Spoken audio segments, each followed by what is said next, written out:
You, welcome back. Another epic episode of GhettoStarzPodcast. I'm right here in the city of Newark, New Jersey with the one, the only Ratchet Rico. What's poppin'? You already know, Breeze. What's good, big bro? Coming through to check me. I appreciate It's an ugly day. A lot of brothers don't make their way to Jersey, but my brother came all the way across that water because he gave me his word that he'd be here. And he ain't let me down, so salute to the G's, man. Yeah, I love Jersey. Jersey, one of my old stomping grounds. Yeah, it's a fact. A lot of people don't know that. Yeah, I never knew that. Newark, South Borton, South Orange and 11, all of that. I used to be up there. So you know it ain't fraudulent, because you gotta be from this city to know where those spots is at. It's a fact. So check this shit out, man. We gonna get right into it, brother. We want to know, where is Ratchet Rico? Where does Ratchet Rico family hail from? Well, Jersey, North Carolina, Virginia, Brooklyn, all of that. We all through there. I stayed through all of that shit growing up. You know where were you born? I was actually born in Virginia. Oh, wow. Yeah. Wow, see? Yeah, on some emergency birth shit, yeah. Oh, emergency birth joint. Yeah, hell yeah. Family was on the road. And, this the closest hospital. Let's get it on. Family, that's why I said my family be all through them states. So it's like, you know what I'm saying? No doubt. Yeah. You got any siblings? Yeah, I got like 5, 6 siblings, yeah. Oh, wow. Wow. Hell yeah. Hell yeah. Kids? Yeah, I got a daughter. Yeah, I got a daughter. Shout out to her, man. Shout out to Raya, man. How old is she? She 8. Oh, wow. Yeah, man. She the reason I changed. She the reason I stopped getting a lot of these niggas trouble. You feel me? As you should be, man, because when you get that princess, it's time to think about her. We out the way. We ain't think about ourselves no more. So I'm glad to hear you say that. That's for a the fact. most part, because a lot of dudes think that you can't be a gangster and a father. Yo, that's the most gangstest thing you can do is take care of your family. You nigga, and be here for your family. You know what I'm saying? That's a fact. A gangster up the road ain't doing nothing for his people back home. You up the road. You know what I mean? So, word is bond. For those that don't know, what does up the road mean? Nigga, upstate, up the road, the yard, whatever you want to call it. It's incarceration. That's right. It's modern day slavery, y'all. Facts. Like you said in your music earlier, concentration camp. You know what I'm saying? I be listening. You listening, you heard? And we ain't bumping 2-3 times. One shot deal shit. That's a fact. I be listening. Man. But I'm glad that you made it over here. We're waiting for this interview for a minute. And I'm glad to hear that you still doing your thing, man, with this music. Yeah. When did you get into the music? When did you start feeling like this is what I want to do? Yo, it's crazy. I was a young nigga, man, recording music over tape decks and shit with the beats playing in the background and all that. And then I started battling. I got in high school. I started battling. Like every morning, I'm battling staircase, cafeteria, gym, outside the school, basketball games. I was just battling. I was a battle nigga. You feel me? Then when I got with some of my niggas, we started a little clique called Dead Real. About how old was you when y'all started Dead Real? About 15. About 15? Yeah, about 15. Early in the game. Freshmen. They think this thing can happen overnight. Nah, hell no. It's a long road. It's a long road. So y'all started Dead Real about 15. Yeah. And did y'all continue? Did y'all put any projects? Yo, once I heard my voice on the beat, it was over. Like, I was in there heavy. My man had a home studio. I'm always at his house. He never had no free time. I'm always in his crib, you know what I'm saying? Yeah, no doubt. Then I got with some more brothers who was older than me, who was more skilled, more seasoned. And I got with them. It was called What's Up Top. Name? Up Top? Up Top, United People's Organized Paper. That was that acronym is ill. Yeah, that was ill. And, yeah, you know, everybody was from the tri-state, different parts. Say it one more time. United People's to Organized Paper. You know what I'm saying? That's dope. Yeah. That's dope. I like that. When I got with them, I really stepped my skill up because, you know, they was more savvy. Push. Yeah, man. They more savvy. So, was you still 15 or this is nah. time? This was about 16, 17. I started, you know what I mean? Matter of fact, 16. Yeah. I got with them and, you know, I got nice. Yeah. But then I put it down for a little bit too. I stopped rapping for like 8-9 years. Why you put it down for? You know, I fell victim to the streets, gang banging. You know how that shit go. We gonna get into that. Yeah. We gotta get into that because people wanna know that. Yeah, I stopped for 8-9 years though. So the group Dead Real, did you continue with any of those guys in the future? They started doing different things. We all started doing, and I got with Up Top. It was just strictly about music. You know what I'm saying? So no doubt. I was with them. You know what I mean? It was most consistent. You know what I mean? Absolutely, back to back. Mm-hmm. Without a doubt, ain't nothing wrong with that. You know what I'm saying? But then something happened with that, and everybody fell back. And I put it down for like 8-9 years. You know what I mean? Okay. You put it down right then after. Was it personal, like as far as you putting it down, or was it because like it kind of were you turned off by what happened between y'all? It was just the time and how that happened, and I fell victim to other shit and started doing other shit. My focus wasn't on music no more. No doubt. I know the feeling, man. So we'll get right into that. Mm-hmm. How old were you when you first started getting into crime? Shit, I caught my first gun charge at 15. Oh. You know what I'm saying? So, early in the game.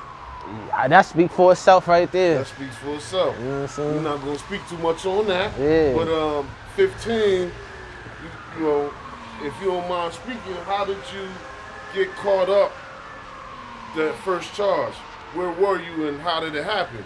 I mean, I don't want to get too much detail on it, but long story short, man, mom was incarcerated, pops on in a nigga life, and I was blaming, I act like the world had something to owe me. I was always in the street, and I was down south, with my family, and that's, I got caught up. That's right. You know what I mean? Yeah, man, it's the vortex, unfortunately. Yeah. But hey, man, get into this crime life. The notorious East Coast Bloods, as they call us, right? When did you get wind of these quote-unquote gangbangers in the city? I don't like to call it. I know. We know what we are, but what the people label us at. When did you first get, gravitated by that? When did you peak the 2004, 2005. That's when you started recognizing them? Nah. Right. I started recognizing before then, but that's when I really started paying attention. Right. You know what I'm saying? 2004 and 2005, I was head first. No doubt. Absolutely. I feel what you're saying, man. Around the time when you first heard about the Bloods, what were some of the sets that you heard of first? Of course, Trey and G-Shine, Of course. Yes, sir. That was the first. You know what I mean? I heard about them, no disrespect, before I even got into it and heard about Pyrus and all of that. You know what I mean? Right. Once I got into that, that's when I learned what everything was. You know Absolutely. Absolutely. On the international scale. Because some people, it's unfortunate that unless we talk to people across the map, we don't know what's going on there. Some people never leave the area. They circle. They comfort zone. You know what I mean? Yeah. So it's hard to know what's going on in Nashville, Tennessee, if you don't have nobody out there, or Houston, Texas, or Los Angeles, California. That's a fact. So when you started getting hip to all these gangs, how did you look at it at first? How did you view the Bloods on the East Coast? Did you view it as negative or positive? Nah, not at all. It was way different times then. Way different times. They was preaching different. They was teaching different. They was bringing you up different. They was instilling different things in you in today. Today is just about gang, throwing it up. It's about popularity contests. It's about clout. Back then it was actually about family and structuring the younger community and the older community, helping the older community. Absolutely. The community was on your side. You know what I'm saying? Now they don't want nothing to do with you because you represent it wrong. You know what I'm saying? Right. So it's like then, especially like I said, coming from the background with moms and pops or whatever, I was mesmerized about the fellowship, the brotherhood. Oh man. You know what I'm saying? Yes. I felt like I was missing that, and that kind of filled that void at the time. I know what you mean. And they was raising you different. You know what I mean? They was, nigga, you going to school. I don't want to see you after school. You playing hooky. Like it was different. It won't about go do this. It wasn't about that. You know what I mean? It was different. It was way different. You know what I mean? It breaks my heart sometimes to see what this shit came to. You know what I mean? But that's why brothers like yourself, brothers like me, we got to continue to push the original agenda. That's a fact. Which is unity, upliftment, brotherhood, sisterhood, family shit, period. Now, I ain't gonna talk too much because it ain't about Breeze Bazurke today. It's about Ratchet Rico. So now the Bloods is popping on the East Coast. Were you in Virginia at the time? Or were you in New York City? I was back and forth, New York, North Carolina, Virginia, like New Jersey. I was back and forth. I was always back and forth. Right. Always hopping on buses, hopping in cars, whoever's moving. Like, sound like somebody I know. You know what I mean? Yeah. I got infatuated before that shit really hit the South. Like, I mean, no doubt, absolutely. Now your life of crime that you started, basically that came about starting 15 years old. What facility did you go to first? Oh, 80J was the first facility I ever went to. Albemarle District Jail, that was down south. North Carolina. Wow, North Carolina. Shout out to NC, man. Yeah, that's a fact. Guys out there, y'all know where that's at. Elizabeth City, what up? Stand up. You know what it is, man. And we way past we think we better than everybody just because we from Jersey, New York. I love that. North Carolina is home. That's home. Right. Elizabeth City, I rep that all the time. Like you say, like shit that make you. The shit that you know what I'm saying? Absolutely. That's home. I'ma always represent them. I'ma always feel like the champion from that city. Yeah, word is bond. You gotta represent. You know what I mean? Because it's not about a certain area. You gotta recognize there's real people everywhere. That's a fact. Every ghetto in America. Everywhere. Every ghetto. That's why I say, certain dudes be getting messed up. They go out of state. They might be in Tulsa, Oklahoma, stand back Alabama, and they might think they could just, there's some killers out there too. There's some gangsters out there too. So step lightly, you know what I mean? Respect everybody, treat everybody how you want to be treated, and life will be good. Respect the ground you walk on, man. Facts of life. Now, The Rock, Rikers Island. It's unfortunate to see a lot of brothers stepped on that field. Did you ever have to step on I never touched the island.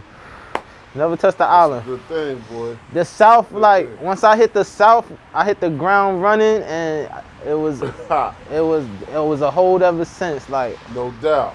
Feel me? I never touched the island. To be honest, I never touched. Well, besides some bullshit, you know what I mean? I never really did no incarceration in the tri-state. No doubt. And a lot of people, that's another thing, y'all. I want y'all to wake up and realize that sometimes the motherfucker that got locked up the least is the professional. If you ask me, some people think that the more you get locked up, the more official you are. I think that shit is the other way around. Listen, I'm the whole point is to not get caught. Hell yeah. I respect every nigga who made it through without a scratch or a bruise or a bump. Word is bond. And to the ones that didn't, we still stand with y'all. We still love y'all to death. That's a fact. That's a fact. But incarceration, it hurt me and it helped me at the same time. Them years, it hurt me and it helped me at the same time. You know what I'm saying? Right. And because it hurt me because it was time away from my family. Yeah, it helped me because if it didn't pull me out of this shit, I would have probably been worse and worse, and I would have never used my mental to make progression and get where I'm at today. Facts. And remember, I told you, I stopped doing music for 8-9 years. Yeah. If I wouldn't have did my bid, I would never be doing music to this day. Yeah, because you would have been all the way disgusted with it. I started doing music. I started rapping in the hole and all that. You know no doubt. That's what it is, though. As far as your musical influence, who were some of the pioneers that made you say, "Yo, this is what I want to do"? I just to name the least, because I know it's a. I came up in the G Unit Dipset era. You know what I'm saying? Shout out to 50. 50 was going crazy. Queens get the money. 50 was going crazy. He was remixing everybody's songs, fucking them up. Dipset came with their wave with all the samples and the crazy beats make you feel them.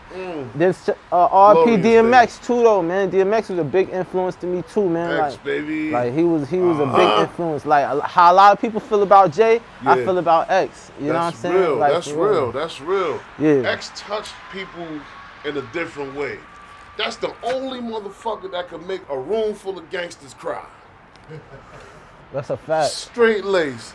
Shout out to X, you know what I'm saying? We love you forever, man. Like, X was raw, X was real. That's a fact. You know what I mean? Soul. Much love to X, man. Made you feel in your soul. Facts of life. Now, besides X, who else can you say gave you that extra boost to keep going in the music playing field? I'm gonna keep it honest. Like Meek was a big influence to me too. Mill, yeah, word? I watched him. Like I watched Meek before everybody caught on to Meek. Like no doubt. Back in the Flamer shit, and I seen how he stuck with it. Got locked up, still got out, stuck with it. Yeah, you know what I'm saying? no doubt. And I seen him rise to stardom. Yeah. Like, and he still took the shit we relate to. True. So it's like Meek was a big inspiration. Like since like 2008. Like that. No doubt. I'm not gonna front. When Meek first came out, I didn't really feel him at first. You know what I'm saying? Shout out to Philly. Shout out to Meek. You know what I mean? I didn't feel Meek at first, but he grew on to me. You know what I'm saying? I really started listening to what he was saying. I'm like, yo, this kid, he got it. You know what I mean? You got to give respect when respect is due. You know what I mean? That's a fact. That's Absolutely, a fact. man. I fuck with Meek. Word. So you working on some new things now? Yeah. Tuli Talk 2.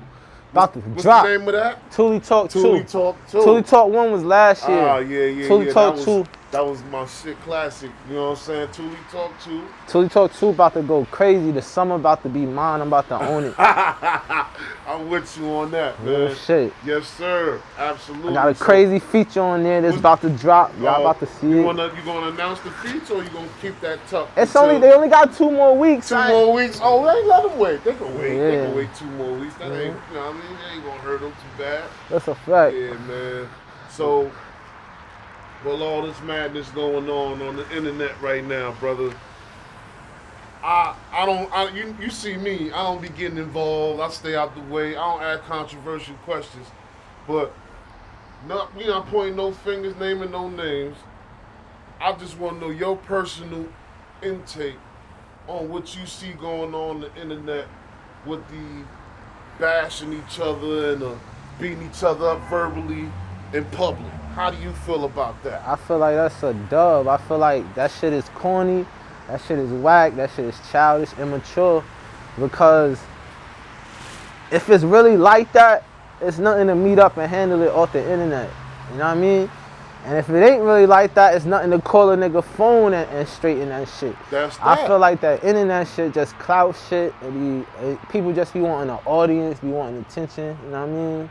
Right. I was never an internet nigga. Like, I really started getting on the internet when I got with the rap shit. They're like, yo, you gotta be on the internet. You gotta have social media.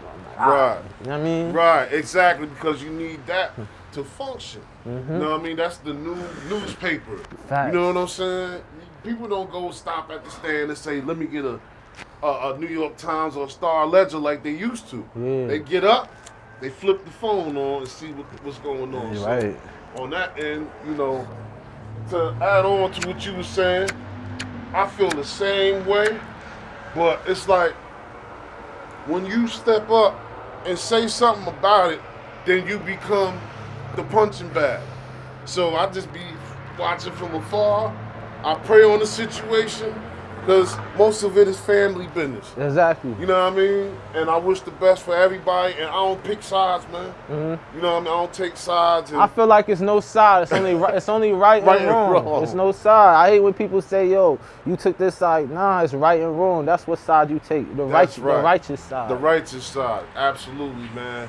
You can't go wrong with being on the righteous side of things. You know what I'm saying? At all. Now, as far as education, did you finish high school? I got a high school diploma. You got a high school diploma. Yeah. You heard that? It's a fact. You heard that? Because these young boys, young girls think that it's lame to get your stuff right. Like I told you, when I came in this shit, you was going to school, like no, dead ass. It wasn't no option. Nah. It wasn't no option. But thank God for my high school sweetheart, because I never would have graduated. You want to shout her out, bro? Nah, I ain't even go, man. She know who she is. I never would have graduated, though. Yeah. I mean, she helped push a lot of that shit. But no doubt. We definitely need that strength in our corner, that righteous person that's going to be on our back when we start feeling short of gas that's gonna fill us right back up so we can, I could do this. You know what I'm saying? That's a fact. That's a fact. You know, a lot of people don't pay attention to those that really have their best interests at heart. That's a fact. You know, I just want to tell y'all today as well, start spending more time with the people that care about your best Cherish interests, them. that cherish them people. That's a fact. Stop running behind the people that talk behind your back and, you know, that won't go to the extent that you'll go to for them. You know what I mean? Stop wasting time on them people, man. Focus on those that want the best for you. That's a fact. Most definitely, man. So, Ratchet Rico, if you was on an island by yourself, name 3 albums that you would absolutely have to take with you, bro. I mean, you got to take 3 albums with you, no less. These the only albums that you gonna have on this island with you for however long. You got unlimited food. You got unlimited bud and beverages. You know what I mean? You got a roof over your head, no TV, just 3 albums. What you taking? Ooh, that's a good one. What you taking with That's you? a good one. What 3 albums is you taking? What's that X shit? Dark Hell is Hot. It's Dark and Hell is Hot. It's Dark as Hell is Hot. Classic. Oh, damn, boy. Matter of fact, Cameron come home with me. Classic. Shout out to Harlem World. Cameron come home with Mr. me. Cameron. And, number 10, stop calling. and That's my shit Yo. right there. And that's the voice of Struggle the Preacher in the back. This is filmed by that man right there, the best in New Jersey, you heard? and I have to say, damn, that's crazy. What's that? Okay, You got X's Dark and Hell is Hot. You got Cameron Come Home With Me. Another banger. You got one more, Rico. I have to say, Get Rich or Die Trying. Woo! Get Rich or Die Trying. Shout out to Fifth. Cause you can play that from front to back. I'm thinking all the albums you can play from front to back. True indeed. And that's They what stuck that is. with that. That's that. Yeah, that's what we do. You know what I'm saying? So, you know, I don't want to keep you too long, brother. I know you're busy, man. I just want to know if you got any messages out there to tell to the people. You know, man, fuck the people, to the youth. What do you have to tell the youth if you could tell them anything right now? Yo, man, it's cool to be yourself. Like, fuck trying to be like the next nigga you see, cause the next nigga you thinking is that probably ain't even what you thinking he is, man. You know what I'm saying? So it's cool to be yourself. You know what I mean? Be different. It's okay. You don't gotta fit in all the time. It's cool to stay in your own lane. You know what I'm saying? Cause now we in a world where everybody, I feel like they gotta be gangster tough. What happened to niggas just being cool? Like, you a cool nigga. You ain't even gotta be, you know what I mean? You get money, you cool. You ain't even gotta, you know what I'm saying? Now everybody's just gotta be tough, man. I be hating that shit. Like, be yourself, man. Cause growing up, a lot of niggas I idolized, they wasn't even that. We found out who they really was, and they was not the people that we thought they was. Wasn't even that, man. You know what I mean? So, be yourself. That's all I mean. Yeah, absolutely, man. That's one of the greatest messages I've heard on GhettoStarzPodcast to the youth, man. So, in real life, period. You know what I'm saying? So, with that being said, y'all, we gonna wrap this thing up. Ghetto Stars Podcast. I'm your host, Breeze Bazurke, here with Ratchet Rico. Struggle the Preacher on the motherfucking camera. Much love to the people. And, you know, give your shout outs, man. We get up out of here, man. Salute. Yo, shout out to Lizard City, North Carolina. Shout out to East New York. Shout out to Newark, New Jersey. Shout out to all my niggas that's locked up. Yo, this is what I do. I don't really like to shout a lot of people because I don't be wanting to miss nobody. Right. So all my niggas incarcerated, that's what I do it for. Shout out to them niggas, man. Shout out to Wax. Shout out to Nasty. Shout out to Savage. Shout out to Preem. Yo. Yeah. Shout out to Dubs. Shout out to... Yo, I don't even like naming niggas so I be missing niggas. Shout out to all my niggas that's locked up though, like dead ass. Like that's who I do it for, like real shit. Guys, you know what I'm saying? Free my niggas, man. You know what I mean? Everybody hold their head. We out here. I'm gonna make sure we get through. You know what I mean? And that's what it is. Like that.